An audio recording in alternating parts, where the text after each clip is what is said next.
Good morning, shalom, and greetings to you, my dear brothers and sisters in Christ. Let us dive into the word. In today's gospel, we can see Jesus casting out a demon from a mute person who was brought to him.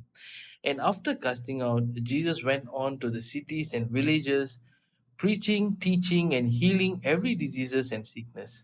And when he goes around, he sees the people who are helpless, like sheep without shepherd. And Jesus says, "The harvest is plentiful, but the laborers are few. Therefore, ask the Lord of the harvest to send out laborers into his harvest." Today's gospel reading happens right before Jesus commissioned the disciples to go and perform healing and to cast out a devil with the authority that was given by him. So let's take a moment here, brothers and sisters, and reflect on this line. The harvest is plentiful, but the laborers are few. And in today's world, are we the harvest or are we the laborer? See, every single baptized Catholic is called to live a life of discipleship. So, if we are to be like the disciples, which were given authority by Jesus, are we working on the harvest? Or let us ask ourselves a different question. Are we able to work on the harvest, and what is actually stopping us? In the beginning of today's gospel, Jesus can be seen healing a mute demoniac.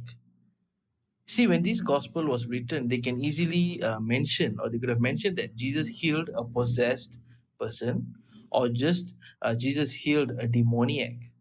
But why did Matthew has to mention a mute demoniac? Because after Jesus cast out the demon, that person was able to speak, and people around him were amazed. So now, brothers and sisters in Christ, how does this casting out incident relates to the question I asked earlier, which is, are we able to work on the harvest? Consider the harvest as the world and we as the laborers.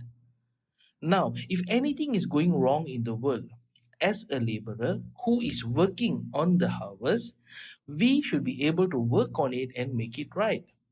Now, if the world is speaking righteously about injustice, oppressions, sins, and against the teaching of God, we should be able to speak against it, against injustice, against sins, against oppressions, and so on. But are we able to speak? Do we have the courage? Or is our tongue tied to something that we also did along those lines of what the world is speaking of? If yes, brothers and sisters, today's gospel is the wake up call for us to be delivered from whatever that is holding us back. We need the healing of Jesus so that we can speak freely and boldly against all this. See, the demon was holding the possessed man's tongue from speaking. Similar to that, we might have done something in our past that makes us feel guilty to speak against the world now. Brothers and sisters in Christ, if there is something that is holding us back or pulling us down from doing the right thing, today I ask you, brothers and sisters, let us lift it up to God. Let Jesus cast out the heavy rock away from our lives. Take some time today to reflect on this, and if possible, brothers and sisters, go for confession and lift it up entirely to God, and let us make a comeback as a laborer and work on this harvest. Have a nice day. Thank you and God bless.